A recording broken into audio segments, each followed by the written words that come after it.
Hello बच्चों, स्वागत है आपका हमारे एजुकेशन में। हम स्टैंड का 3.5 जो कि एक पोएम है, the duck and the kangaroo. आज हम इसके बारे में देखेंगे बच्चों कि इस पोएम में क्या दिया गया है।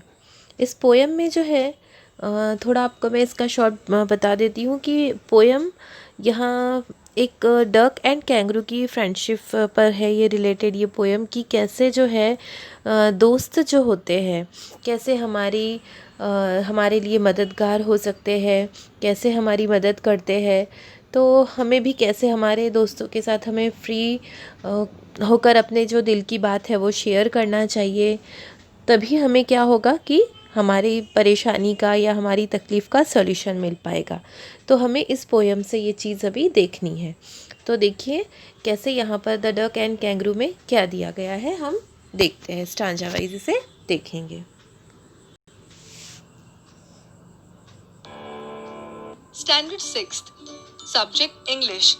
Chapter The Duck and the Kangaroo. Children, welcome to the English class.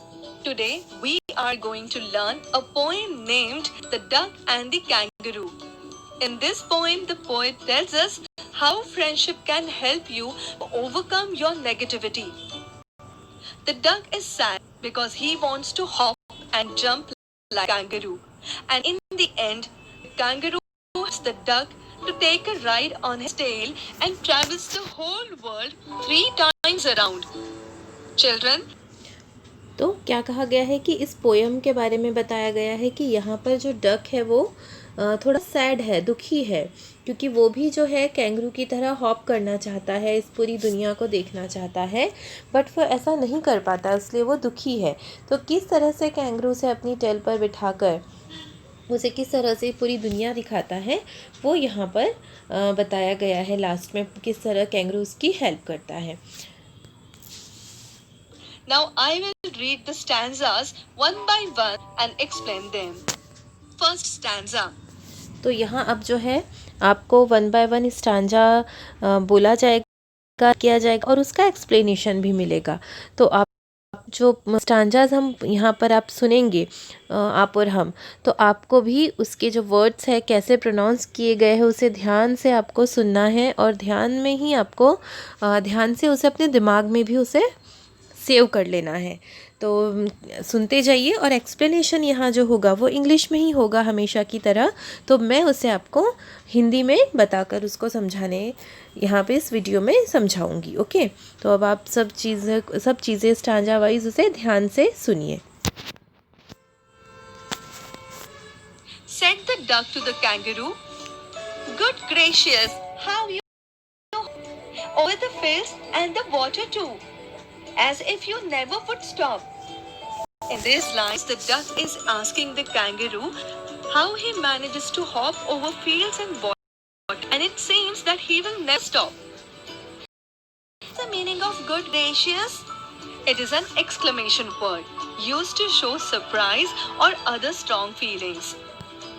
Second, so first stanza में जो है said the duck to the kangaroo, यहाँ पर जो है कैंगरू से डक कह रहा है, क्या कह रहा है, good gracious how you hop. Hop का मीनिंग होता है जंप, कूदना। जिस तरह से कैंगरू कूदता है आपने सभी ने देखा ही होगा, जो एनिमल से रिलेटेड जो भी चैनल्स है उसमें आपने कभी ना कभी तो देखा ही होगा कि किस तरह से कैंगरू जो है वो हॉपिंग करता है।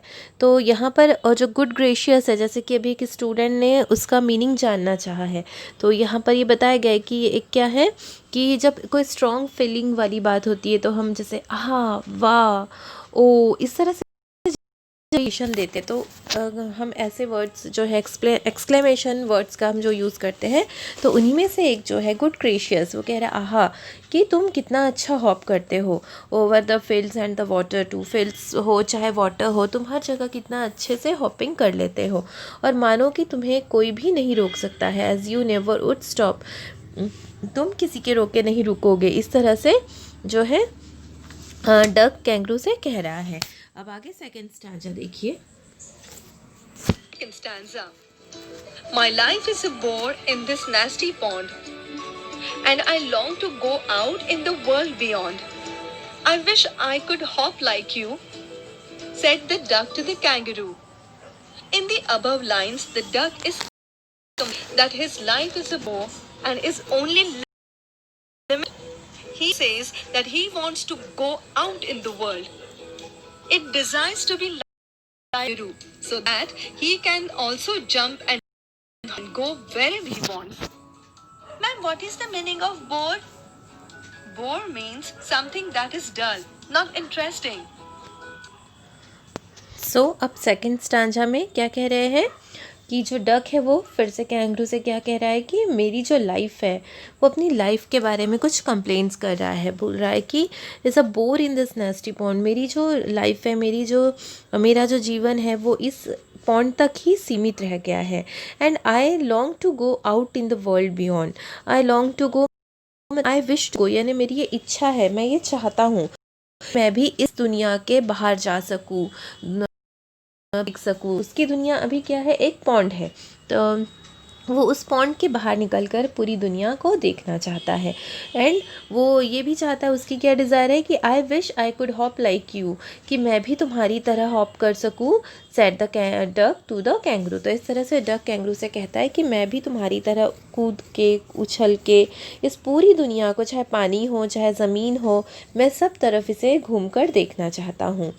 तो इस तरह से कहा गया है सेकेंड स्टांजा में। अब थर्ड स्टांजा की ओर बढ़ते हैं।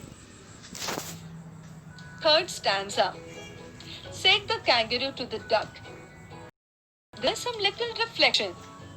Perhaps on it might bring me luck. And there seems but one objection.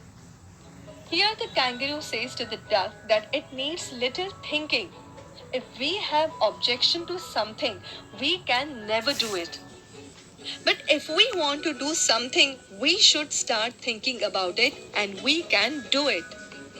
Ma'am, what is the meaning of reflection and objection? Reflection here means thinking and objection means reason for not doing something. अब third देखा, और third stanza में जो words आए हैं, दो reflection and objection, जो कि थर्ड स्टांजा की सेकेंड एंड फोर्थ लाइन में लास्ट वर्ड है। तो रिफ्लेक्शन, यहाँ पे रिफ्लेक्शन का मीनिंग बताया गया है थिंकिंग, जो आपको टेक्स्ट बुक में भी आपको मिल जाएगा बच्चों। And objection, reason for not doing something, यानी कुछ नहीं करने के लिए कुछ बहाने बताना, कुछ कारण देना। तो इस तरह से दो वर्ड का यहाँ मीनिंग बताया गया है। तो थर्ड स्टांजा में जो है, अब कैंगरू डक से कह रहा है।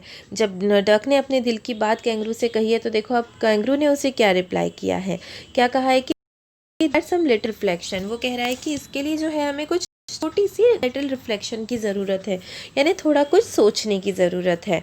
Perhaps on the whole it might bring me luck and there seems but one objection. तो यहाँ वो ये कहना चाह रहा है कि जो है, अगर हम किसी चीज़ के बारे में अगर हम कुछ करना चाहते हैं, तो हमें जो है उसके लिए थिंकिंग करना चाहिए, हमें सोचना चाहिए, तभी हम कुछ कर सकते हैं। यदि हमने जो है सारा चीज़ों का ऑब्जेक्शन ही करते रहे हम, कि हम ऐसा नहीं कर सकते, हम वैसा नहीं कर सकते, तो हम कुछ भी नहीं कर पाएंगे, हम सिर्फ बहाने ही ढूंढेंगे। तो लेकिन यदि हम सच में कुछ करना चाहते हैं, तो हमें उसके लिए थोड़ा सा रिफ्लेक्शन करना चाहिए, उस पर थिंकिंग करना चाहिए। तो हम डेफिनेटली हम जो करना चाहते हैं, जो सोच रहे हैं, हम उसे कर सकते हैं। तो जो है, शायद इससे जो है, अगर हम सोचते हैं तो हमारा जो भाग्य है हम उसे भी जो है बदल सकते हैं, हम उसे अपना लक बना सकते हैं, जो हम करना चाहते हैं। चलिए अब हम देखेंगे इसका फोर्थ स्टांजा।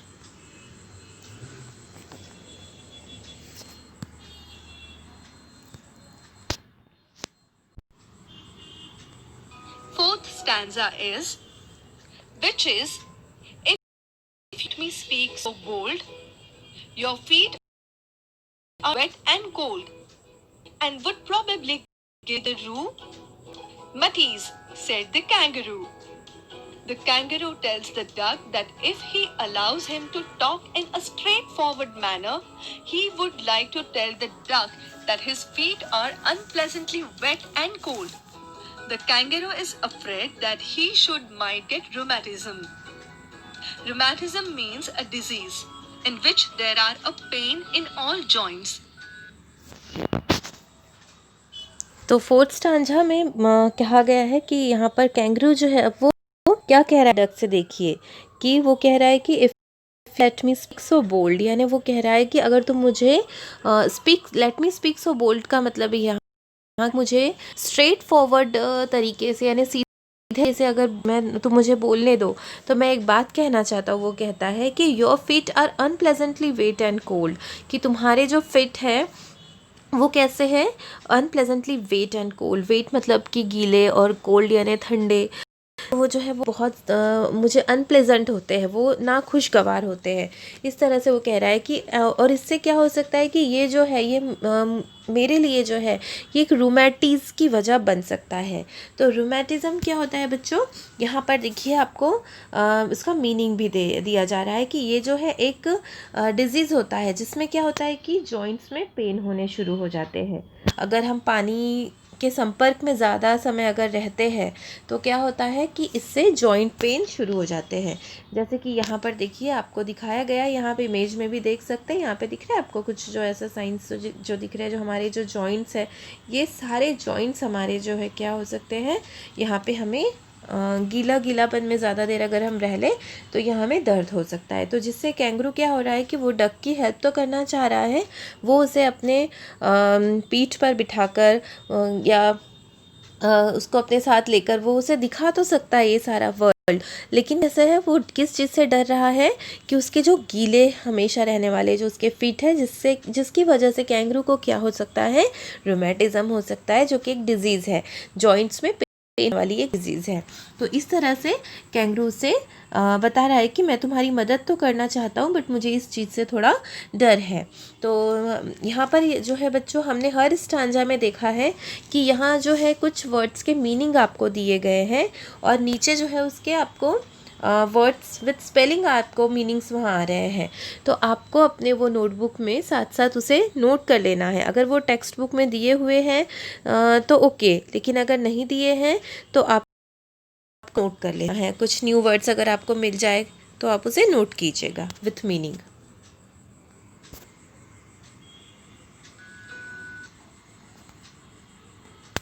तो इस तरह से जो है हमारा बच्चों ये हमने अभी पार्ट 1 बनाया है जिसमें हमने 1 पेज को कवर किया है। अब हम पार्ट 2 में जो है 2nd पेज का वीडियो आपको बनाकर भेजते हैं।